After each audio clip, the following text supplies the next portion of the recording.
Hello, BookTube. I don't know if you can hear the rain out the window here, but you can certainly tell that it's raining by my utterly deflated little schnauzer. She hates the rain. And it is raining and intermittently thundering outside. But before it was, earlier this morning, I went to, it was fine. It was humid, but it was bright blue skies. I went and got the Sunday New York Times, which started out as just a bit of nostalgia for me and has become, once again, as it was for years and years for me, a treasured ritual.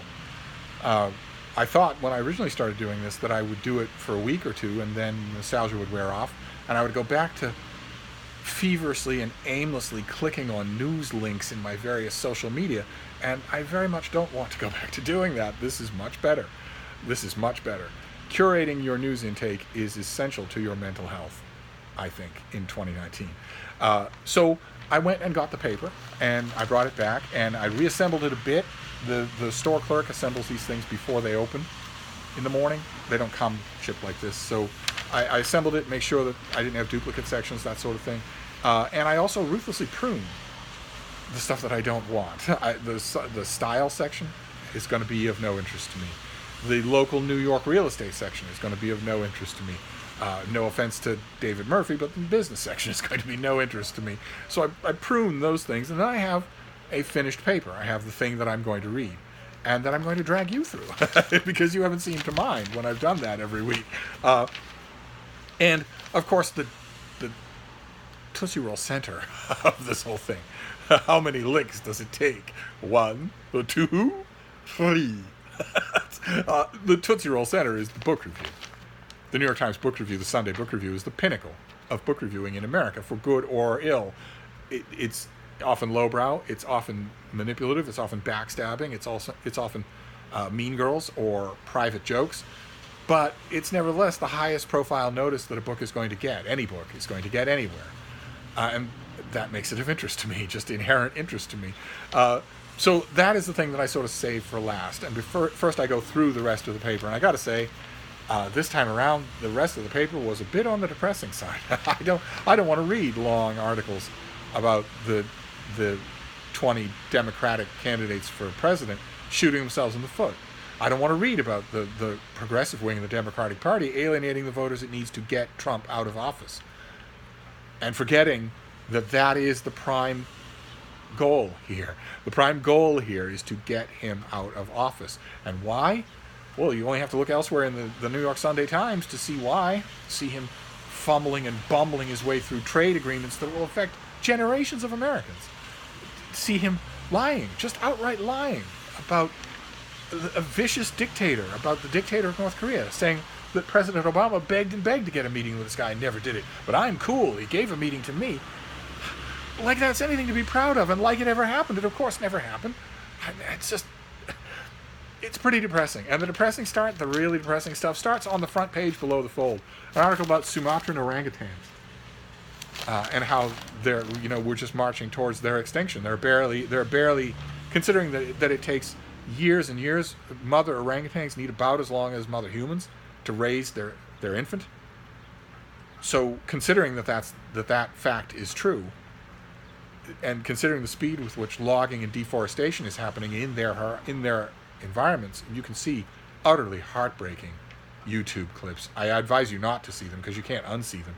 Utterly heartbreaking clips of bulldozers knocking down trees in the Borneo forest and in the Sumatran forest, and full-grown orangutans running along the trees in complete bewildered panic. We're running up to the steam shovel, trying to squeeze underneath the shovel and go back deeper into the forest. No care is given here, as the article in the Times says today. There is no law. There is no law enforcement. No one is out there looking after our closest cousins on Earth. And given the length of time that mothers need to raise their young before they have another baby, the population viability of these groups is already at critical. They're already effectively, the word here is downward spiral to extinction. So reading an article like that, you have to read it because we're going to live to see the last wild orangutan die, and it'll be on film. And it's just, you have to read it, but it was incredibly depressing. And a lot of other stuff was too. There was an interesting piece on Jacqueline Bouvier, the year that when she went to Paris, a program done through Smith College, and how it changed her life. That was fun. But the arts and leisure section had a long article on the kids from Stranger Things. I don't understand the popularity of this show, but the one thing that no amount of press massaging, this is basically a press release. There's no Times reporting going on here. There is Times reporting going on the front page with this. Maybe you've heard of this fake Joe Biden website that's just got scurrilous attacks and mischaracterizations of him. It's obviously not him. It's obviously fake, but it's so well done that a lot of low information voters won't know it. They'll read it and not know it. And they weren't meant to know it. And when I first saw indications of that website's existence, I didn't go to the website because you don't know what malware is lurking there. But when I first read that, my first thought was, it isn't just that this is being done by a Republican operative. It's not just, in other words, that this is political instead of personal. It's that this is being done by the Trump White House, and Trump knows all about it. And the reporting on the front page of the Times is definitely leading in that direction. That'll be the next story. It turns out it is a guy who's on the Trump payroll. The next story in this arc will be that Trump knew about it, and knew all about it, knew about it ahead of time. That was my first thought on it, was that this is not benign and this is not neutral. And anyway, that was hard-hitting. At least the Times had to go and sniff around in that website. The Stranger Kids thing article is just a press release for the university, for the studio, who has a new series of Stranger Things coming out. And even though it was a press release, and even though it was taking the same tack as a million other profiles of these kids has been trying to do, it failed as much as any of those other profiles did to hide one key fact, which is that they're all growing up to be raging a-holes. That's just probably unavoidable, but raging a-holes. You can see that when they do interviews where they're mocking the interviewer. They've already gone past the stage long since of being grateful for anything. Instead, they're just cynically mocking everyone, including each other, but especially anyone who dares to like their product or believe in them, especially teen fans. Oh my God. They don't even bother to turn their head when they're going to an event. They don't even look in the direction of the thousands of fans who've been sitting out in the rain for 10 hours. They're all going to be... Well, anyway, that was also depressing. So I was more eager than ever to get to the book review, especially since the New York Times Magazine... It wasn't quite depressing, but this head article is kind of creepy. Where these kids, they're all products of the same sperm donor, and they decided to find each other. And they call each other siblings, just because that doesn't make you a sibling, except on a raw biological level. And yet, if I were to talk to some of these people, especially the ones who are college undergraduate, new wave progressives, and say to them, well, let's talk about raw biology when it comes to things like gender or sexuality, they would say, no, this is much more complicated than raw biology. Okay, well then being someone's sibling is a lot more complicated than whether or not the same sperm was used. Obviously, that doesn't make you siblings, but the whole article was kind of creepy. I mean, they seem to be enjoying hunting down and finding each other, but I wouldn't at all. No, a sibling is... Anyway, eventually, it was a great relief to get to the book review, and look what I got in the first. Whoa, the people. It was like the hits just keep on coming. This is a 3 reviews sharing the front page of the New York Times Book Review. All 3 are, well, 2 are of these crop of books that we've seen on this channel. These Woe Is Us, The Sky Is Falling, All Is Over, Western Civilization Is Doomed type books. One was Democracy May Not Exist, but We'll Miss It When It's Gone, by Astra Taylor, which I actually thought was kind of good in terms of that crop of books. And the other was Larry Diamond's Ill Winds, Saving Democracy from Russian Rage, Chinese Ambition, and American Complacency. But the third one was The Problem of Democracy. And it was that dual biography of John Adams and John Quincy Adams that we saw on this channel, and that I have reviewed. I have reviewed it for the Christian Science Monitor. I don't think my review has run yet. It's been quite some time. We're a little bit off on our scheduling, but the bugs will get worked out. I have reviewed that book. I don't think that it's in print yet for you to read. Excuse me. But when it is, I will be sure to let you know. But then we move straight in to the book review, and there was nothing particularly interesting in the letters page. I always look for for brouhahas dusting up on the letters page. But the buy the book section was Greg Iles, the author of Natchez Burning. He has a new book that just came out, and a really interesting guy. And it turns out that there might be a reason why his fiction tends to resonate with me, because a lot of his answers to these questions had me nodding the whole time. Like one in particular, what is it here? Which genres do you especially enjoy reading, and which do you avoid? And his answer is, I'll read anything that's good. I have no artificial barriers based on genre. Anything might lead me to a particularly good book, and I do a lot of rereading. That's the true test of quality.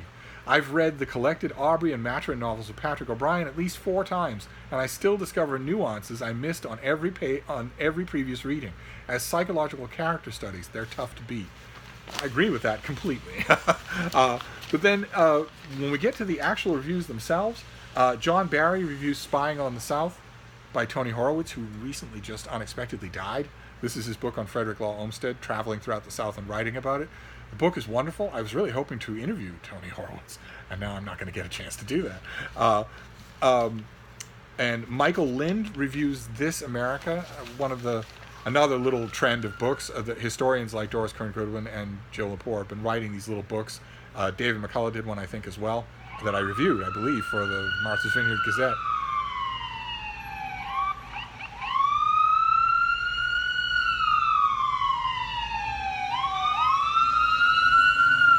No sense screaming over it, right? Might as well just wait for it to finish, but it never stops. It never stops. They're always headed in one direction. They're never headed in the other. They're always headed towards the town in that direction, because apparently nobody in that town has the sense God gave a brick. They're constantly hurting themselves. Anyway, what was I saying? Oh yeah, all these popular historians came out with, I hate to say it, but I think it was true, cash grab books, capitalizing on that mind frame that I talked about at the beginning, which is the sky is falling, all is over, the American experiment is done, that sort of thing, where suddenly people are thinking in historical terms and might want to hear from historians. And this is one of them. There wasn't much meat on its bone. Then probably the eye-opening thing in the book review for me, Tom Rackman, who did The Italian Teacher, that I liked very much, reviews a book by Taffy Brodesser Ackner called Fleischman is in Trouble. I think we saw it on this channel in its advanced copy. I read it and very much disliked it. I thought it was full of hate for men. Just full of hate for men. And Tom Rackman did not see that. He did not read that same book. And even though he only has half a page, see, it's just the top half of that page, he convinced me to give it another try. So I will haul it out and give it another try. Because he is, I don't know about him as a critic, but he's a good novelist himself. So I should think if it were a rancid book, he would note that. So I will give it a try. And then my favorite part of the whole thing was there's a new biography of Nelson Algren called Never a Lovely So Real. I have not seen it. It's from W.W. Norton, but they have not sent it to me. And it's reviewed by Susan Jacoby, who is one of my favorite living writers. And she does a fantastic job with her review. And then what else have we got here? Genetic drug testing. Daniel Dresner, who is a professor of international politics at the Fletcher School of Law and Diplomacy, reviews a new book on capitalism called People, Power, and Profits by Joseph Stiglitz. I'd love to have a review of that myself, but my finance reviewer seems to be asleep at the wheel. I haven't had anything from quite some time from that corner. Then we have a couple of novels that get reviewed. Then once you get to the middle of the review section, you have the jumps from the front. So you've got whole page reviews of the books that were mentioned at the front. Julia Shears did not like Joyce Carol Oates' new book, My Life as a Rat. She found it lots of problems with it, and actually so did I. And talk about a reflexive man-hating. Seemed to run throughout it, not in a thoughtful way at all, but in a way that just... the reviewer says here that I came to dread the introduction of any new male character or the mere mention of the word meat, and I felt the same way. Because you knew what it was going to be. You knew what it wasn't going to be, and you knew what it was going to be. Then, we're almost at the end here, don't you worry, but they have a YA page here, and where they just do a roundup of new YA books, and one of them is Laura Dean Keeps Breaking Up With Me by Mariko Tamaki and Rosemary Valero O'Connell. Mariko Tamaki, I think I recognize her name. I think she is an object of ire among the ranks of Comicsgate for her wretched comic book writing.